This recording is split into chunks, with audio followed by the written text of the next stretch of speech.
looking out my window, sun shining bright. What's good, y'all? Welcome back to the channel. Y'all know who it is. Y'all know what it is. It's your boy Reese, aka the Sideliner.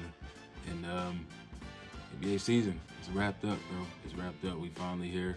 It is finally here. NBA play-in, NBA playoffs. Y'all already know. Look at the smile, bro. Y'all see it. I'm happy. I'm hyped. Let's get into it.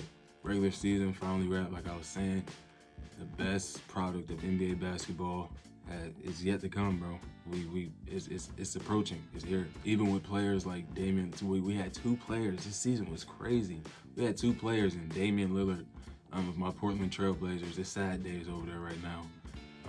But we sticking with our guys. And then Donovan Mitchell, in his first year in Cleveland, both dropped 71 points in a single game. What makes it even better, and it's even crazier, I still can't believe it. I was in the game. I was at the game. I was in the stadium the night that Dono dropped 71, bro.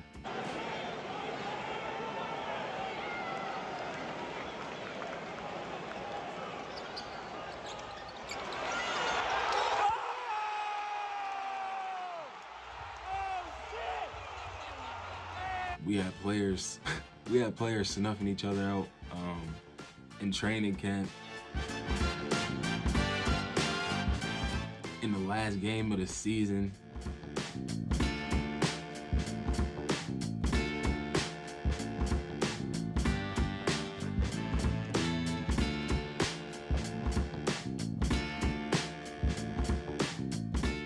Two, at the time, huge blockbuster trades coming out of Brooklyn, sending Kevin Durant to Phoenix and Kyrie Irving to Dallas. Not to mention LeBron James becoming the NBA's all-time leading scorer.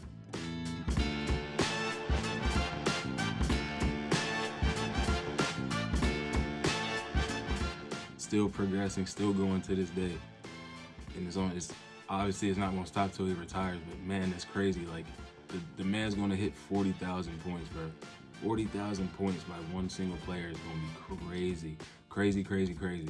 And then UD in his last game, hitting 3 threes and catching the lob and dropping 24 points.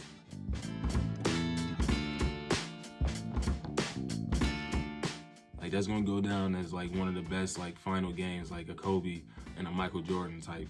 Like the list goes on and on and on. Like I could go on, bro. I could go on. You got 30 points here, 40-point games here, 50 points, 60-point games here. Luka dropped 60, 20, and 10 in a game. Like it was crazy. Season was crazy. And then on March 6th, there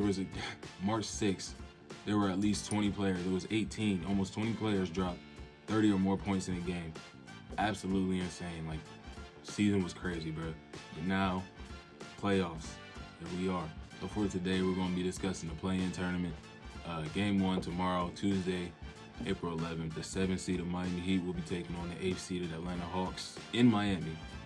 And in their last 4 games that these teams have played against one another, Miami has had the upper hand, winning the season series 3-1. But that just as easily could have been a 2-2 series. Seeing how their last matchup, Miami only won by 2 points.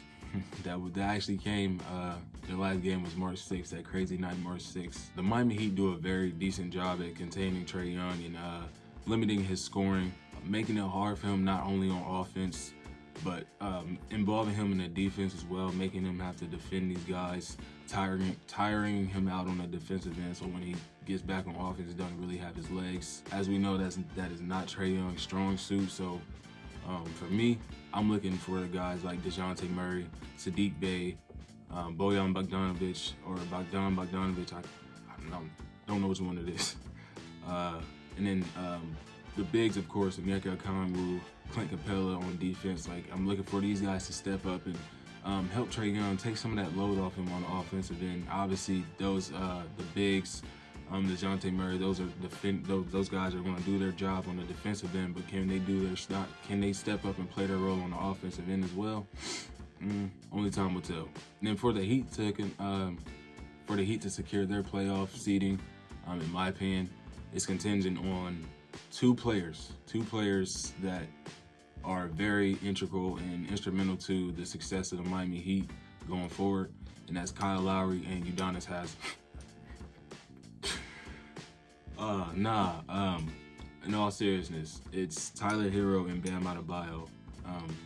They're very instrumental pieces to the Miami Heat's success. If they ever want to make a deep playoff run, we know what Jimmy Butler can do. We know what he's capable of, as we saw last year, as we saw in the bubble, and just all around in Jimmy Butler's career, he's a playoff performer. So can Bam Adebayo step up? Can Tyler Hero hit the big shots when he's needed to? Can they play their role and help Jimmy Butler try to make a deep playoff run? We shall see. We shall see. Later that evening, another 7-8 matchup over in the Western Conference. Los Angeles Lakers taking on the Minnesota Timberwolves in Crypto.com Arena. So it's a home game for the Lakers. That's a big plus for them. And if we're being honest, after the situation that happened with Kyle Anderson and Rudy Gobert, and then not to mention Jalen McDaniels fracturing his hand at halftime for punching the wall, this team is just in a flux right now, and they're not prepared to take on the Los Angeles Lakers with everything the turmoil that's happening in the locker room. I'm not saying it's like extremely detrimental, because I don't know the ins and outs and everything that's going on. And not to mention the punch was some weak shit, man. It was like some schoolyard, elementary type punch. Like, that was the weakest punch I ever seen, bro, from a 7-foot man. So, yeah, I don't know all the ins and outs. Maybe it doesn't affect them that much, but the good thing for Minnesota is they are an 8 seed, so they have the opportunity to win, to lose one game, and they can still go on and win against the 9 and 10 seed and still secure that seeding as an 8 seed and make it into the playoffs, should they lose this game against the Lakers. Thankfully, Anthony Davis is looking rejuvenated. He's looked very, very good over the past month.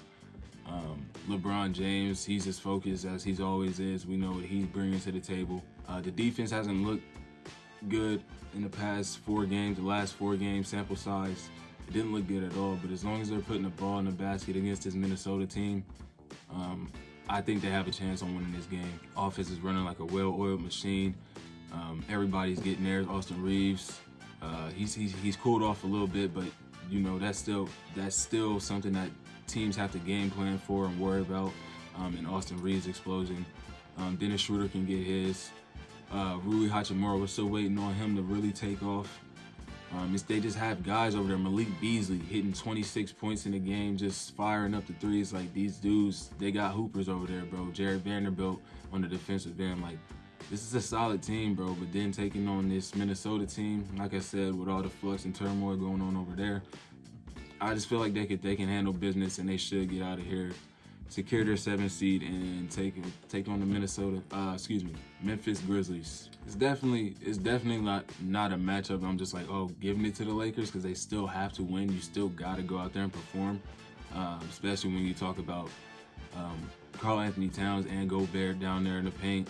You got Ant-Man on the perimeter. They would have McDaniels, but he just messed up his hand, so it will be a little harder for Ant to try to contain a LeBron James or D'Lo and all them on his own, but you still have Kyle Anderson as well. It's definitely a fun and intriguing matchup that I'm looking forward to tuning into for sure, but it's a far more ideal matchup for the Lakers than taking on a New Orleans Pelicans team with a hot Brandon Ingram. That man, he been hooping the past month, so they really got blessed with Minnesota winning that game, even with all the shit that happened later in the game, beating actually the Pelicans for this 8 seed. That was a very important win for them. So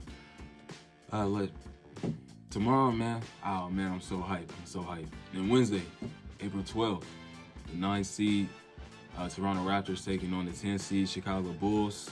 It's another matchup I'm looking forward to. Deep down, on the low, I'm a Chicago Bulls fan. I'm gonna just come out and say it. I like the Chicago Bulls, not only because of the team, this guy, Michael Jordan, but like, that's what made me get in the ball. The Chicago Bulls, like, that was the first team that I really paid attention to. So I've always had like a soft spot for Chicago Bulls. So I'm rooting for them. And also my favorite colors is red, black, and white. So, but yeah, this game is taking place in Toronto. Chicago is a below 500 team when it comes to playing on the road. And in the 2 games that they did play against Toronto in Scotiabank Arena, they lost. So the odds are in Toronto's favor. seeing how they are playing in Canada, the odds are in their favor. In my opinion, it's always in their favor. They're in they're in a completely different country. So anytime that the Toronto Raptors can play at home and have that entire country's fan, like the entire country is the fan base. So having that's a real home court advantage, and I feel like they could really take advantage of that against this Chicago Bulls team. Especially seeing how this is a absolute winner go home situation. There is no next game mentality where you could take a game off and we could go get them in the next one. No, there's no next game mentality for either of these teams in this matchup, in this 9-10 matchup. You lose this game, you go home. That's what it is. Now, I'm not just going to write Chicago off completely. In their past 17 games, which is a month sample size of games since March 8th, was what I went back to. The Bulls are 11-6, and they have some solid wins in there against legit playoff contending teams in the 1 seed Denver Nuggets, the 2 seeded Memphis Grizzlies, albeit out west. Those are still solid teams to get wins against in the final stretch going into the playoffs. It gives you a little confidence that you can actually go out there and win against a team built like a Memphis Grizzlies or a Denver Nuggets. And then last but not least, our final matchup, 9-seeded New Orleans Pelicans taking on the 10-seeded Oklahoma City Thunder, my boys. I cannot think of a better playing matchup when you just talk about two young and exciting teams. That's what I was trying to say. I can't think of a better playing matchup. 1 game elimination, winner go home, like a true winner go home situation. It's remnants of the Lakers versus Warriors to a lesser extent, because obviously it's no LeBron James, Stephen Curry matchup. But you got Brandon Ingram, a young up and coming all-star, versus Shai Gilgeous-Alexander, who made his first all-star this year. Like this is one like they couldn't write the script any better, bro. So I'm very excited for my Thunder. I'm glad that they made that push at the end of the season to secure this 10-seeded play-in spot. Even if we lose, man, hopeful season going in next season. We're getting Chet back. We'll have another lottery pick. So it's only looking up for the Thunder, man. OKC is the team that can go on a run and upset you any given night. Any given night. Shai has them looking dangerous. Every night they look like they can win any game, whether it be against the Los Angeles Lakers, whether it be against the Golden State Warriors. Shai has this team hooping. He's leading them very well. And I wouldn't be surprised if they knock off the Pelicans, go into the next matchup, knock off whoever loses between the Lakers and whoever loses between the Lakers and Wolves. Hopefully it's the Wolves, and securing an 8 seed and surprising the hell out of everybody and just actually making the playoffs. Like that couldn't write the script any better. You know what I'm saying? Like that would be amazing. That would be amazing. But I'm definitely not counting out the Pelicans either. They're as we know, a very solidly built roster. A 1 seed early on in the season, top 5 seed. They were teetering between 5 and 6 for a little while, and then now they've dropped all the way down to 9 with this recent loss to the Minnesota Timberwolves. But I'm not counting them out. Like I said, B.I.'s been hooping. He's been on another level. They still have a veteran in C.J. McCollum, who's been there, Western Conference Finals appearance.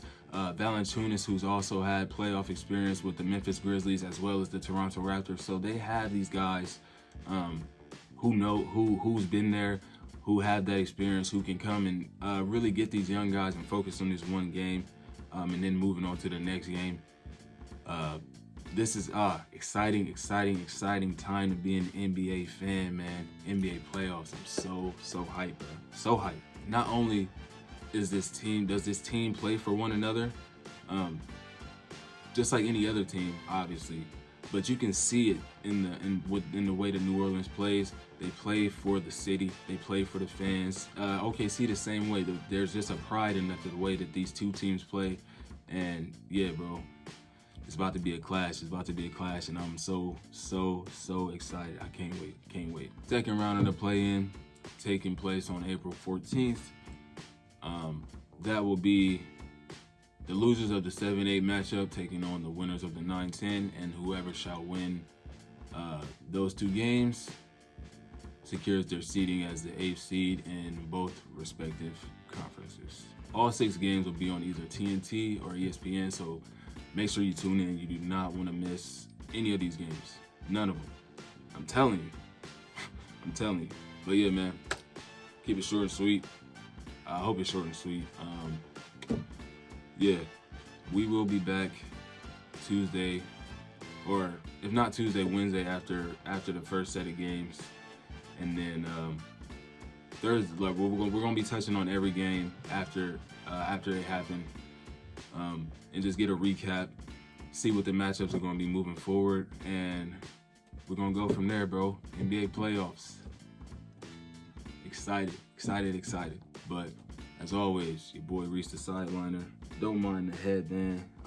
It's freezing cold down here in this basement in my little corner. But I appreciate y'all tuning in. Drop a like, subscribe, and I'll see y'all in the next one. NBA playoffs. Peace.